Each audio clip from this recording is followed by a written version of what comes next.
4, 5, 6. Yep. Okay. So did everybody get enough coffee? Yeah. So what I wanted to do, I would like to spend maybe 20 or 25 minutes before Tom takes over telling you just a little bit. So it's about the methods underlying M-cell. Just so that you get a little bit of a feeling for what's going on. So this is not something that is necessarily required to actually do M-cell simulations, but I think it's important for you to realize that these molecules are not just wiggling around randomly without any rhyme or reason, that there's really some very sophisticated theoretical foundations underlying everything. So there's some real math and some real physics going on that really drives these simulations. And so there's, in the end of the talk, so this will be, for some of you who are not so mathematically inclined, so it's not a problem. Just wanted to show you that there's really a lot of substance behind these simulations. There's some links at the end of these slides to some papers. So if you're really interested in the theory and you want to go into more depth and understand, what's really going on here, these are the papers that I've listed are good places to start for you.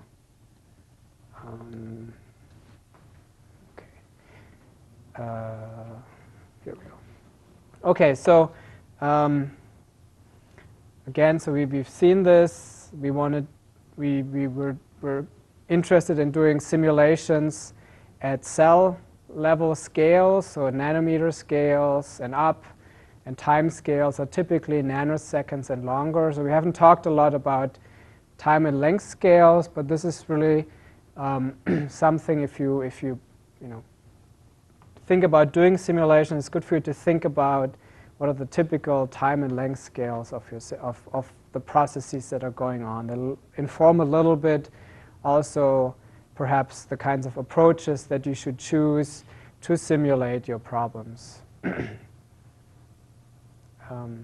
So one approach that people use, that's called biomolecular simulations, is an approach where you basically treat systems at the atomic level, right? You simulate all the atoms, you simulate proteins, you simulate DNA. There's approaches that are called molecular dynamics simulations, where you can have very detailed simulations of how your protein behaves, your protein dynamics, transport processes. In this case, it's a little bit more boring, just box of water molecules. Even that's very interesting. And so the relevant time scales, if you would do something like this, are actually very fast. So the relevant time scales here are femtoseconds. So these are hydrogen bond breaking and formation, for example, or bond vibrations. The time scales, the length scales are fairly small. These are angstroms. Things, even at room temperature, happen very rapidly. So the average motions of particles are very quick. So you can do some quick back of the envelope calculation, how fast molecules move, and they move fairly rapidly, actually. So it's quite interesting. And so we're interested in simulating molecules. And so at this level, if you look at all these water molecules, these collisions really happen impart these random motions on these molecules, but at this level these are still highly correlated. Right? So this is not really the level that we want to deal with. The problem with this approach is if you need that kind of time and length scale and resolution, you can't really simulate big systems at all. So if you do simulations like that, you can maybe simulate systems that have 1 million atoms, or if you're adventurous and if you use one of the biggest machines that you have access to, maybe you can get 100 million atoms. but that's about it. And if you do the math, 100 million atoms isn't all that much. It's maybe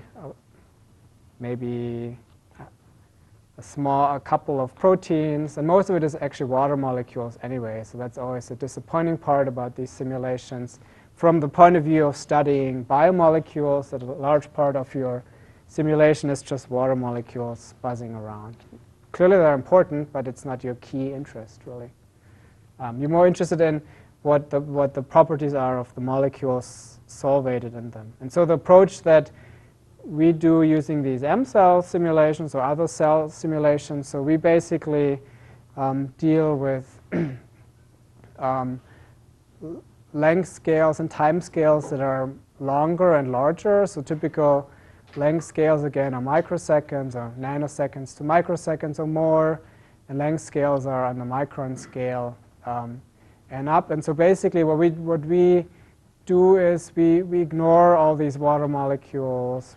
We basically abstract that out or renormalize that out. And we do something that's called, so basically we deal with Brownian motion, so we deal with molecules that are diffusing about in your space, and the effect of the water molecules is implicitly contained in the diffusion, in the way they diffuse, right? So the random motion of these molecules, you can envision them, they happen due to these frequent collisions they have with the water molecules. So if you just look at the molecules themselves and ignore the water molecule, it looks like as if they move sort of in these random motion steps. So that's the kind of level we deal with. So we deal with the diffusion coefficient, and we look at Brownian motion of these particles. And the way you do this is either you use something based on PDEs or finite element methods. So these are not stochastic, obviously, but it's still a way to have a spatial representation at these length scales, or use stochastic methods. And this is what we do in M-cell. So this is basically an approximation, if you wish. So you kind of ignore the fact that in reality your molecules A and B really are immersed in water molecules or whatever. And you basically ignore all of these effects, and you just treat molecules as diffusing with a diffusion coefficient D, taking random walk steps. So this is kind of the approximation that we do here. Does that make sense? So the big gain we have here is we can deal with much larger systems, right? We don't have to deal with all the water. This is basically all contained in our diffusion coefficient in some sense. And so we can deal with cells. We can deal with hundreds of molecules, millions of molecules, perhaps, with in a very efficient way. Okay. And so now just to talk a little bit about the underlying theory. So the underlying theory for our M-cell simulation really is diffusion theory. So that's basically, that describes how particles move around in M-cell simulations. So this was first formalized by, I think it was German, right? German guy, Adolf Fick, in 1855. And so he came up with two laws. The first law that some of you may have seen is basically, this is a particle current. And so basically the flux or particle flux or flux of stuff is proportional to the concentration gradient and the diffusion coefficient. So basically, if you have a concentration gradient, then stuff flows from where you have a lot to where you don't have so much. So this is basically, this formalizes this, what I just said in a few words. And you can use this equation actually and use a conservation law that basically, if you imagine you have a volume and you say, well, if the concentration in this volume changes as a function of time, then either something has to flow in, has to have flown into the volume or left the volume. Otherwise, nothing would change, right? And so if you apply this kind of conservation law, you can derive what's called Fick's second law, which is basically the diffusion equation, so that the temporal change of your concentration is proportional to this second derivative of the concentration times the diffusion coefficient. So this is basically just the diffusion equation. It's very similar to the heat equation. It's just a way of describing how the concentration as a function of time is related to the concentration gradients in your system, and the constant of proportionality here is the diffusion coefficient.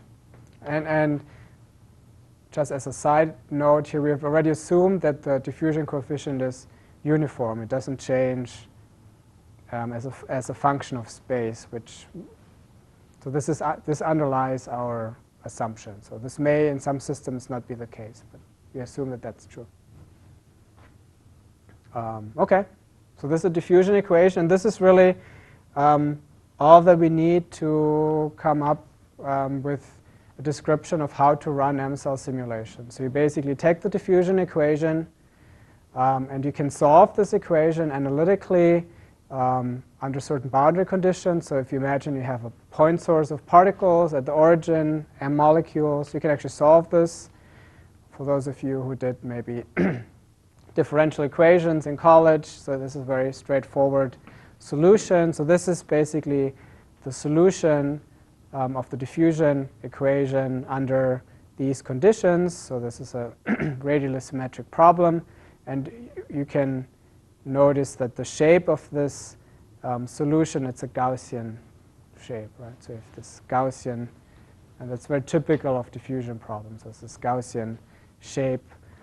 This quantity lambda here, we'll see this a couple of times, is sort of a typical length scale in the problem. So this is basically the product of the diffusion coefficient, a typical time scale, and the square root of that. Okay, so we basically just solve the diffusion equation under this boundary condition that we have a point particle at the origin. So at this point, it's just simple simple math. And so now we can actually massage these equations a little bit. So the details here aren't that important. But what is key here is that we can actually use this solution here to come up with a probability that a particle will be displaced between a distance r and r plus dr for a given diffusion coefficient and time step. So this basically allows us to compute a probability with which particles move for a certain step length or for a certain spatial distance in the simulation, right? So basically that's how, and this is what we need in our simulation. Basically for all the molecules in your M-cell simulation, we need to come up with probabilities or ways to determine how far a given molecule moves at every given time step. And so this is how we derive this. We take the diffusion equation, we solve it, we convert it into a probability. And a quantity that's sort of useful to keep in mind is this LR bar, as we call it. And it's related. It's basically the mean displacement of a particle depends on this parameter lambda, and lambda depends on the diffusion coefficient and the square root of the time. And if you actually run an M-cell simulation, M-cell will tell you all the LR bars for your molecules. So this is basically telling you the mean distance molecules will move in your simulation in a given time step. So this tells you a little bit about what's going on in your simulation. So molecules that have a large diffusion coefficient, they'll move more on average. Molecules that have a very small diffusion coefficient move less on average, right? And you can, there's probably two comments I want to make here. This is proportional to the square root of t, of the time. So this is a key hallmark of a diffusion type system, right? So the progress you make in space is proportional to time. That's why diffusion is a very inefficient way to go far, because it's proportional to the square root of time. So if you want to go twice as far, it takes you 4 times the amount of time. If If you want to go 10 times further, it takes you 100 times longer. So that's why diffusion is a good way to get stuff done at small scales. It's not a good way to diffuse across a foot or from your toe to your heart, for example. That wouldn't work. That's why we have a circulatory system. Right? We wouldn't want to rely on diffusion to get oxygen from the lungs to your toe. You can do the math. It would probably take a couple of years. I don't know how long. So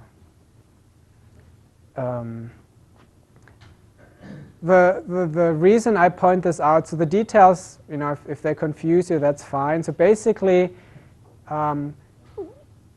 this LR bar sort of is important because it tells you a little bit about what's going on during your simulation spatially. So for example, and that also comes back to the question that most people ask, it wasn't asked this time, is how large should the time step be? Right? People say, well, you have to define a time step. How large should I make the time step?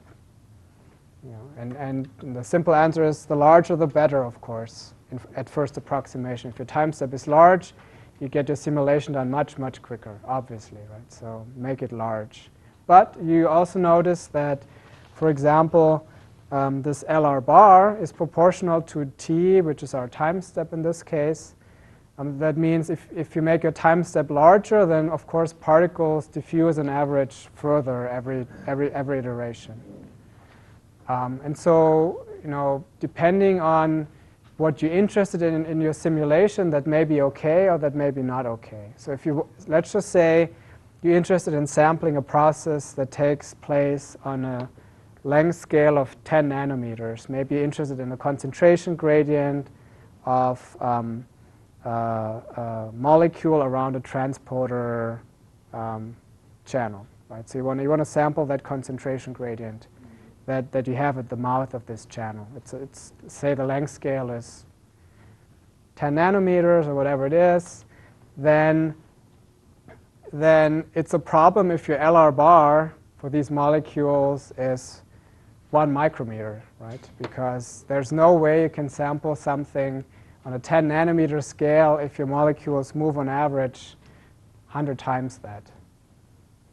And so that's where you have to think a little bit about how to choose the time step of your simulation. You have to think about what are the spatial processes I want to sample, I want to characterize properly in my simulation. Then you have to make sure that the motions of your molecules, the average displacements of your molecules really are small enough to be able to sample that. And so this is a little bit of a subtlety, but this is something you have to think about when you actually design and set up your simulation. That's sort of one of the answers to how large should my time step be. If you have no concentration gradients or if there's no spatial little crevices that you need to sample, you just have mostly a spherical system and it's all well mixed, then this is not, this is probably not such a critical thing for you to think about. But if you want to sample something spatially and you have gradients, then you need to think about this LR bar, and you need to make sure that your time step is small enough that you can sample it. So this would be one of the things to think about when choosing a time step. The other point that to choose your time step, I'm just going to mention that now, is that the reaction probabilities for your reactions are also, or the biomolecular ones, depend on your time step as well. Right? And so the larger you make your time step, the larger the probabilities become. So at some point, some of your reactions may acquire a probability larger than 1, and that's typically not what you want, because once your probability is larger than 1, you basically have reached a point in time where the reactions can't happen fast enough to actually keep up with the system dynamics.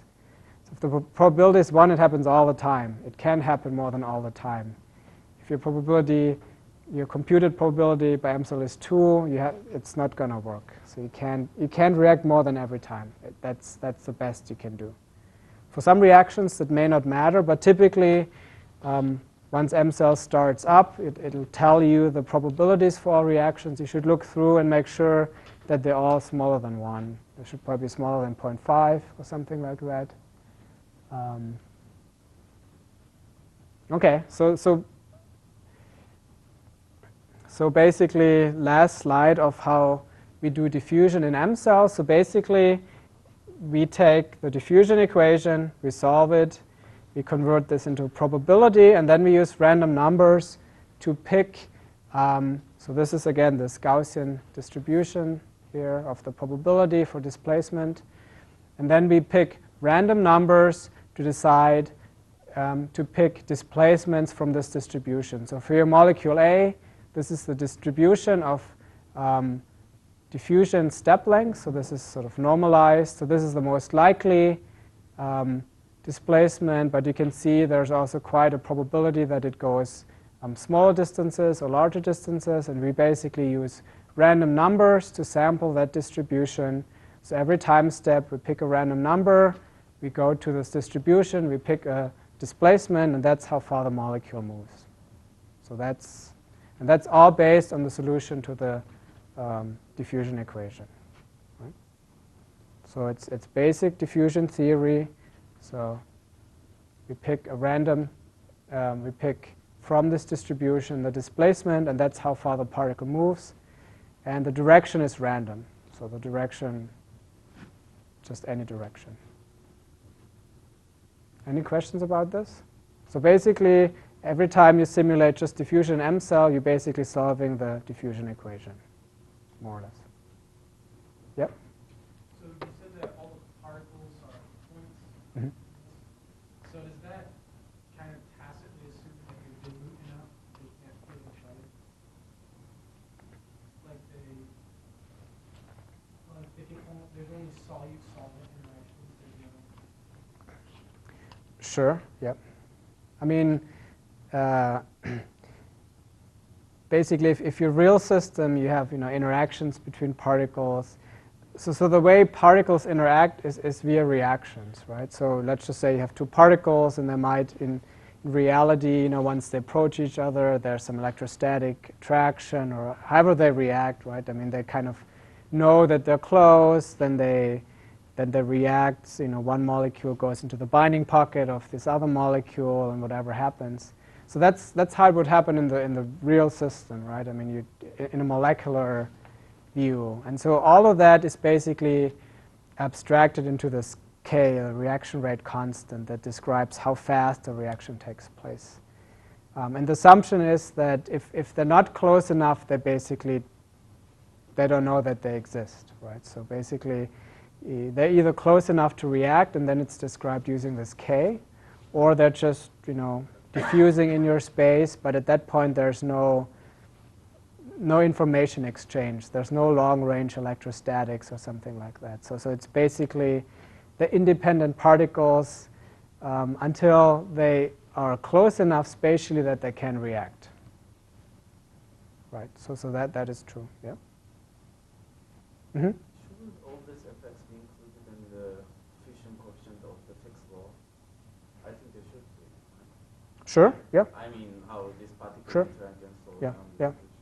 I mean, we call it diffusion coefficient, but in a way, if you think about it, it's a very complicated object. It includes everything that the particle encounters in its environment. From, it could be temperature dependent. So basically, it's you just pack everything into this quantity. You're right. Yes. That's the Right. Although you don't have this particle dependence would be still a little bit. I mean, the diffusion coefficient basically takes into account the background of stuff, and of course also all the other effects. But yeah.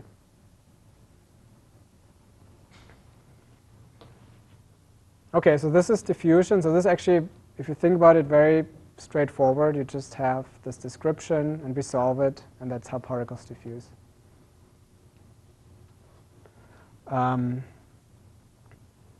And in order to not steal too much time from Tom, I'm just going to talk about one of the concepts. So these slides are on the web, so if you wanted to look at them in detail, and we can talk about them some more. I just wanted to conceptually explain to you how we come up with these ways of computing reactions. And to compute a reaction, we basically need a reaction probability. So what we need in EMSL is we go from time step to time step, and each time step we have to make a decision what reactions can happen and what's the probability for them to happen. Then we throw a random number, and if that random number has a certain value, then the reaction happens, and if not, then it doesn't happen. So basically, we need to come up with ways to compute these reaction probabilities. And so the simplest case is the one of a unimolecular transition. So you have a molecule S that can decay into a number of channels. So in the simplest case, you just have a molecule S that can go to a state S1 with a certain reaction rate constant K1. So this could be, for example, this could be a process where a membrane channel, for example, there's a structural transition. It goes from open to closed.